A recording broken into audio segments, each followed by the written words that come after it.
I think one of the biggest things holding Nigerians back is the way we think about age. Not aging, age. Because somewhere along the way, we've convinced ourselves that ambition has some kind of expiration date. That once you reach a certain age, you're supposed to stop dreaming, stop taking risks, and quietly disappear into the background. And I think that's one of the saddest mindsets we've normalized. Have you noticed how some Nigerians use age as an insult? At your age, you're too old for this. You should know better. You're fooling yourself. It's almost like growing older is something to be embarrassed about. Why are you mocking someone for living long? Do you not want to get there too? Because if your prayer is to grow old, why are you using old age as an insult? Now compare that to what you see abroad, like the US. Some of the biggest podcasts in the world are hosted by people in their 50s and 60s. I don't see people telling Oprah Winfrey that she's too old to keep building.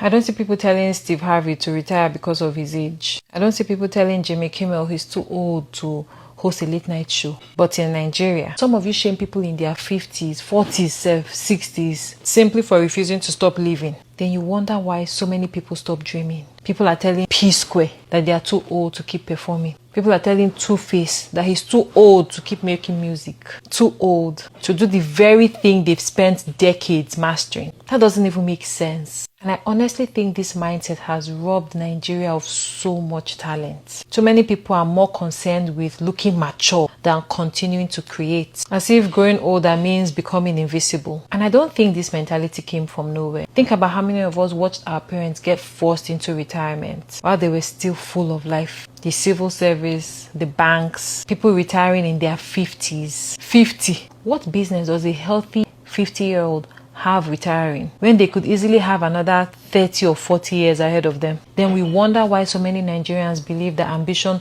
belongs only to younger people. It doesn't. Some of your best work might happen after 50, after 60, after you've gained the experience and wisdom that only life can give you. So if you're 40, 50, 60 and above, you're not waiting to die. You're still living. Start the business. Write the book. Start that podcast. Audition for the movie. Learn something new. Take that trip. Live all the way until you die. And to everyone who uses old age as an insult, one day, if you're lucky, you'll be old too. The real question is, when that day comes, will you still be living? Or will you have let society convince you that your life expired